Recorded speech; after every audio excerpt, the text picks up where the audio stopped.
Hello అండి, welcome to మా ఇంటి రుచి మనపై కిచెన్. నేను ఇవాళ చేయబోయే రెసిపీ చాక్లెట్ కుకీస్ చేస్తున్నాను. నేను ఇక్కడ ముందుగా కోకో పౌడర్ తీసుకున్నాను, తర్వాత బేకింగ్ సోడా, ఆ తర్వాత 1 కప్పు గోధుమ పిండి, 1 కప్పు షుగర్ పౌడర్. నేను ఫుల్ 1 కప్ తీసుకోవాలని, మీరు షుగర్ ఎక్కువ తినేవాలనుకుంటే, స్వీట్ ఎక్కువ తినేవాలనుకుంటే 1 కప్ తీసుకోవచ్చు. నేను 1 కప్కు కొద్దిగా తక్కువ తీసుకున్నాను. అలాగే 3 యాలకులు, ఇలాచీ తీసుకున్నాను. 1/2 కప్పు నెయ్యి తీసుకున్నాను. ఇక్కడ కొద్దిగా నువ్వులు కూడా తీసుకున్నాను. ఇక్కడ మనం ముందుగా షుగర్ తీసుకోవాలండి. షుగర్, ఇలాచీలు ఇదంతా మిక్స్ చేసి ఫైన్గా పౌడర్ చేసి పెట్టుకోవాలి.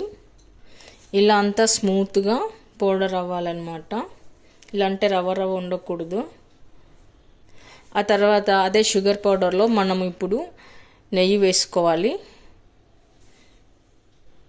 ఇప్పుడు దీన్ని మొత్తం మనం క్రీమ్ లాగా చేసి పెట్టుకోవాలండి. మరొకసారి గ్రీన్ చేసుకోవాలి.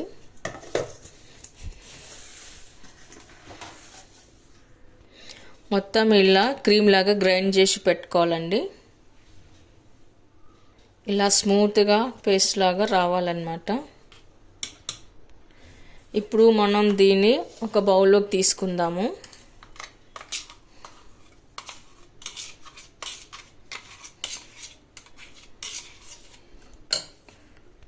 ఇప్పుడు ఇలా అంతా తీసి పెట్టుకున్న తర్వాత దీనిలోనే చాక్లెట్ కోకో పౌడర్ వేసుకోవాలండి.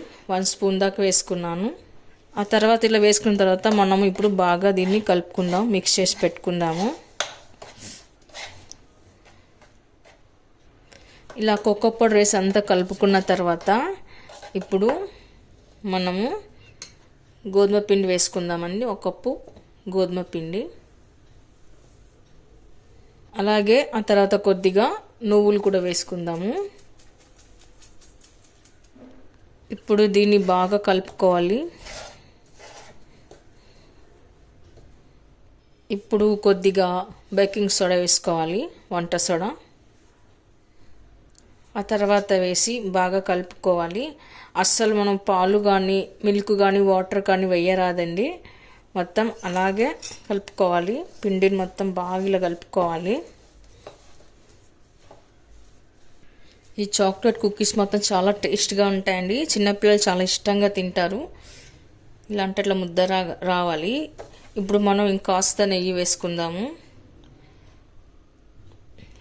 చపాతీ పిండిలాగా ముద్దలాగా కలుపుకోవాలన్నమాట.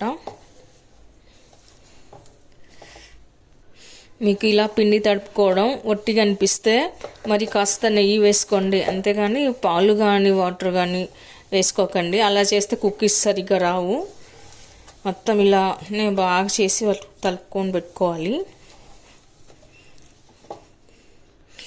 మొత్తం ఇలా తడుపుకొని పెట్టుకున్న తర్వాత మనం దీన్ని 2 భాగాలుగా చేస్తే ఇలా రావాలండి. ఇలా ఉండాలి.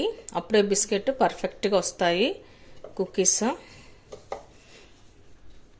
ఇలా తడిపి పెట్టుకున్న తర్వాత ఒక 2 మినిట్స్ మనం మూసి పక్కన పెట్టుకుందామండి. ఇప్పుడు మనం ఇక్కడ ఒక ప్యాన్ పెట్టుకుందామండి. అందులో కొద్దిగా ఇసుక వేసుకుందాము. ఇలా మొత్తం ఇసుకని లేవల్ చేసుకోవాలి. ఇలా అంతా లేవల్ చేసి పెట్టుకున్న తర్వాత మనం ఇప్పుడు దీంట్లో ఒక స్టాండ్ పెడదాము.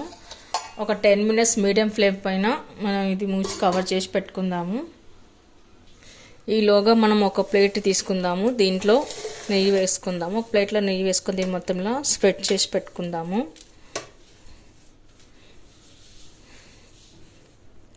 ఆ తర్వాత ఇప్పుడు కొద్దిగా ఇలా పిండి ముద్దను తీసుకొని మనం రౌండ్గా బిస్కెట్ లాగా చేసి పెట్టుకోవాలి.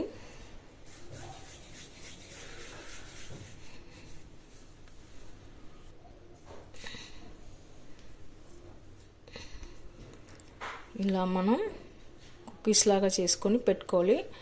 అలాగే మిగతా అన్నీ కూడా చేసి పెట్టుకుందాము. ఇలా దూరం చేసి పెట్టుకోవాలండి కుకీస్ని. వీటిపైన మరి కాస్త కొద్దిగా మనం నువ్వులు వేసుకుందాము. ఇప్పుడు ఇలా అయిన వీటిని మనము ఇప్పుడు హీట్ అయిన తర్వాత మనం ఇలా చేసి పెట్టిన కుకీస్ని ఇందులోకి వేసుకుందాము. 15 to 20 మినిట్స్ మనము పెట్టుకోవాలండి. మీడియం ఫ్లేమ్ మీద పెట్టుకోవాలి. ఓకే అండి, చాక్లెట్ కుకీస్ రెడీ అయిపోయినాయి. స్మెల్ మాత్రం చాలా సూపర్గా బాగా వస్తుంది. ఇప్పుడు వీటిని మనం బయటికి తీసిన తర్వాత ఒక 10 మినిట్స్ తర్వాత సర్వింగ్ ప్లేట్లోకి తీసుకోవాలండి. ఇది కొద్దిగా చల్లారనివ్వాలి, లేదంటే బిస్కెట్స్ విరిగిపోతాయి. ఓకే అండి, ఎంతో ఎమ్మీగా టేస్ట్గా ఉండే చాక్లెట్ కుకీస్ రెడీ అయిపోయినవి. అసలు అలా నోట్లో పెట్టుకోగానే కరిగిపోతున్నాయండి. బాగా మంచిగా వచ్చాయన్నమాట, బాగా కుదిరింది. మీకు కనుక ఈ వీడియో నచ్చినట్లయితే లైక్ చేయండి, షేర్ చేసి సబ్స్క్రైబ్ చేయండి. చూడండి పొల్లుగా ఎంత బాగా వచ్చిందో. మీరు కూడా ట్రై చేయండి, కామెంట్స్లో పెట్టండి మీకు ఎలా కుదిరిందో. సబ్స్క్రైబ్ చేయండి. Thank you for watching.